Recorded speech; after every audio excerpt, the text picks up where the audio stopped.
Ah, the Rosary. Depending on who you ask, it's either the most incredible spiritual tool ever created, or it's just a cool looking string of beads. But what if I told you that the Rosary was one of the most powerful weapons of the Middle Ages, crossing continents with crusaders, protecting entire cities from enemy attack, and becoming one of the most legendary and mysterious symbols on the medieval battlefield? In this video, we'll look at how the Rosary remained a bastion of strength through the most turbulent times of the Middle Ages, even guarding the Knights Templar from the most terrifying forces of evil. Come with me and let's travel back through the centuries to see how a simple knotted prayer rope became one of the cornerstones of medieval Catholicism, turning faith into a force to be reckoned with. The Rosary was a major part of Catholic devotion in the Middle Ages, and it still is today, which brings us to some very quick, important business. This video is sponsored by Rugged Rosaries, the toughest rosaries you'll ever own. Handcrafted with military-grade paracord and heavy-duty beads, they're built to endure a lifetime of prayer. No more fragile rosaries that snap after a few uses. These are battle-ready and made to last, and right now you can get 10% off your order with code MINDSET at checkout. That's ruggedrosaries.com, code MINDSET. Carry a rosary as strong as your faith. Now onto the video. You've probably seen enough medieval movies and TV shows to have a pretty clear image in your head when I say medieval knight. He's wearing a full set of plate armor, gleaming in the sun, riding into battle on horseback, or charging at his opponent with a lance in some royal jousting tournament.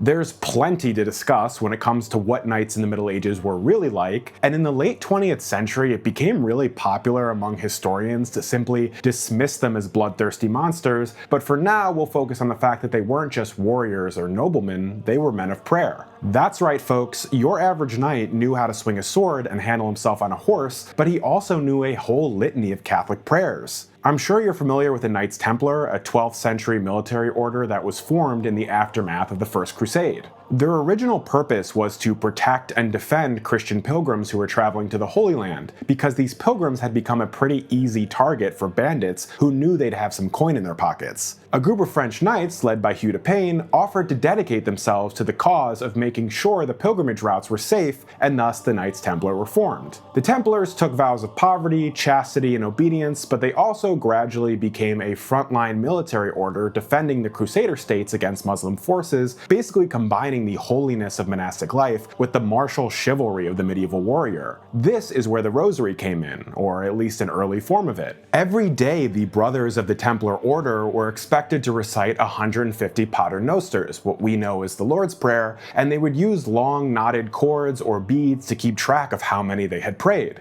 You see, the Rosary as it exists today hadn't been fully formalized yet, and these simple prayer ropes to keep track of recitations were essentially a proto-rosary that gradually took on more and more spiritual significance. If you're a modern Catholic, praying the Rosary is technically optional, but the Templars took their paternosters extremely seriously. If you missed the daily communal prayer, you had to pray 57 paternosters on your own, and if your brother fell in battle, then you were to say 100 additional paternosters a day for an entire week to pray for the repose of his soul. Now, obviously the Templars were extremely capable warriors and had mastered the art of medieval swordplay, but they also treated their proto-rosary as one of the most important weapons in their arsenal. This devotion was treated as a defense against inner enemies like fear and despair and sin, which medieval Catholics understood to be just as deadly as any opponents in the outside world. Saint Bernard of Clairvaux, the patron and theologian of the Templars, praised them for fighting a double-fronted war against the forces of evil. Saint Bernard was one of the holiest men of the Middle Ages, so if he was singing your praises, you were probably doing something right. In his 1136 treatise, In Praise of the New Knighthood, Bernard essentially called the Templars' prayer life a second sword, declaring that the ideal knight of Christ employs the spiritual sword of prayer and monastic life to fight a parallel battle in the spiritual realm. This line of thinking was becoming common throughout Christendom, and what had started as simple, knotted prayer ropes quickly became the sign of a great warrior. About 100 years after Saint Bernard wrote his treatise, the Crusaders won a surprise victory at the Battle of Muret, destroying a Cathar force that greatly outnumbered them. An English friar named Nicholas Trivet, who chronicled the battle, wrote that the day was won because Saint Dominic warred by prayer, and Simon de Montfort, the leader of the Crusader forces, warred by arms. Nicholas was a friar, so maybe he was a little biased, but in his chronicle he insists that the prayers of Saint Dominic the night before the battle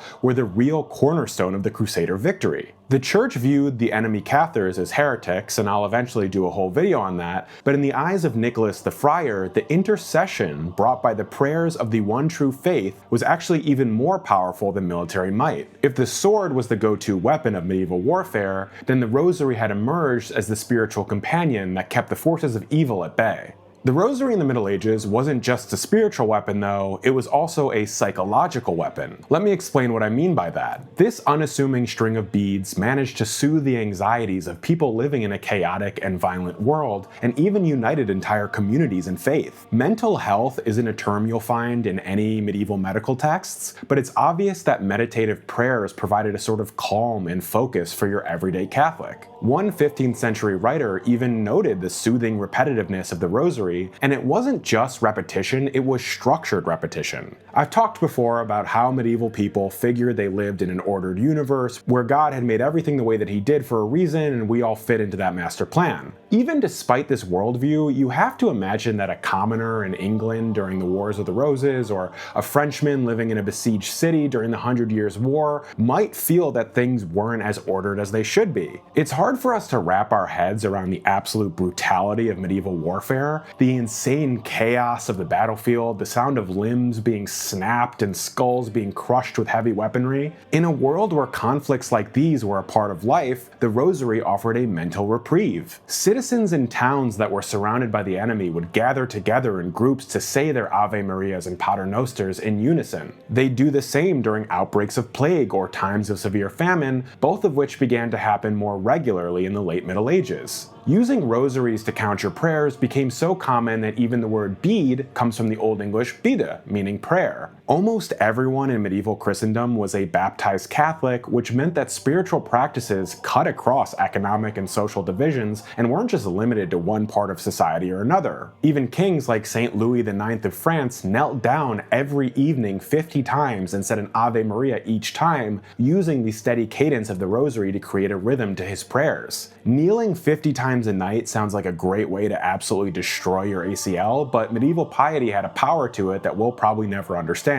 Continuing with this idea of the rosary crossing social classes, by the late Middle Ages it had become a cherished cultural object and could be found in the houses of everyone from peasants to wealthy merchants to emperors. Sumptuary laws attempted to enforce order by banning commoners from wearing the clothes of the nobility, but rosaries were exempt from this, which meant that even a blacksmith's wife or a guildsman could wear a beautiful hand-carved rosary on their belt without being harassed. In case you're wondering, the sumptuary laws came about because people outside the nobility were starting to get rich in the late Middle Ages, and that made the nobility equal parts nervous and irritated. Your noble blood had been passed down to you through generations and was your birthright, so some merchant who had gotten rich importing spices couldn't just walk around wearing the same clothes as you. The fact that the rosary was omitted from sumptuary laws just goes to show how much respect and reverence everyone had for it. Some of the nicest rosaries were also the most grotesque, like this German skull rosary from around 1500. Each bead features the bust of a well-fed burgher or maiden on one side and then a skull on the other, playing into the popular late medieval / early Renaissance motif of memento mori. Rosaries like these didn't just help you pray and keep your mind on the divine, they also reminded you that life was fleeting and that a prosperous life on this earth didn't necessarily mean you'd have a comfortable afterlife. From knotted prayer ropes to these more complex artistic statements, the rosary essentially gave everyone a way to rhythmically pray in the same manner and memorize the same prayers, uniting medieval society with a system based on hope and mental discipline. So we've talked about the Crusades, the Knights Templar, the psychological impact of the rosary on medieval society, but by the end of the Middle Ages, where was the rosary in terms of popularity and what did people think of it? Even after the Crusades were over and the Templars had been destroyed, the devotion to the rosary only grew stronger, and it gained this reputation as the prayer that could win battles and even save kingdoms. Rosary confraternities started to spring up everywhere in the 14th and 15th centuries, like that of Alanis de Roop in Flanders in 1470 or Jacob Sprenger's in Cologne in 1475. These sound extremely cool because they were basically prayer clubs for real ones who loved the rosary, and they'd usually consist of hundreds of lay people meeting regularly to say 15 decades of Hail Marys in honor of the 15 mysteries of Christ's life. Unlike a lot of other medieval religious guilds that would charge dues and would only allow in one gender or the other,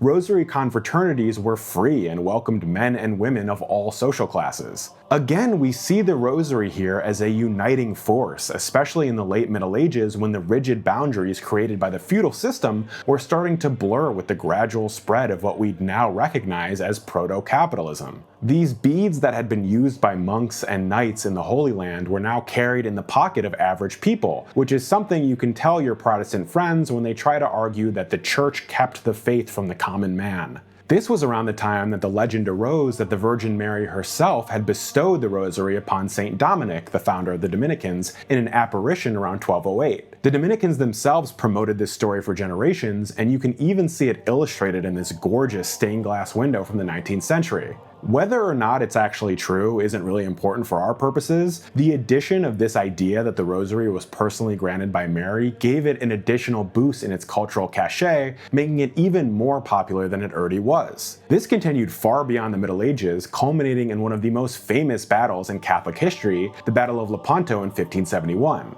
I know we're getting outside of the medieval period here, but the foundation for what I'm about to tell you was built in the 14th and 15th centuries, so keep that in mind. Facing an absolutely massive Ottoman Turkish fleet, the Christian naval forces of Europe were basically up the creek without a paddle, for lack of a better term. Pope Pius V, who was a Dominican, urgently called upon all the Catholics of Europe to pray the rosary every day for a miraculous victory. When the day of the battle came, the sailors literally went into combat with swords in one hand and rosaries in the other, showing the very real power that had become associated with what had started as simple prayers. You probably already know that these Christian sailors beat the odds and destroyed the Turks, and Pope Pius attributed the victory to the intercession of Mary and declared that October the 7th would be the feast of Our Lady of Victory. The rosary had officially become cemented as the prayer that wins battles, a concept that still extends to spiritual warfare today. But let's land the plane here. The rosary was arguably the most powerful weapon of the Middle Ages, leading crusaders to victory, protecting entire countries from invasion, and uniting Catholics across social classes in common prayer and devotion. In its own way, it was even deadlier than the sword, although not in bloodshed but in spiritual resilience. Swords could be broken, spears could be snapped, shields could be split in half, yet the humble practice of moving beads between your fingers and whispering prayers survived through it all. Everyone from kings to knights to commoners prayed the rosary, and as the centuries went on, it gained new components.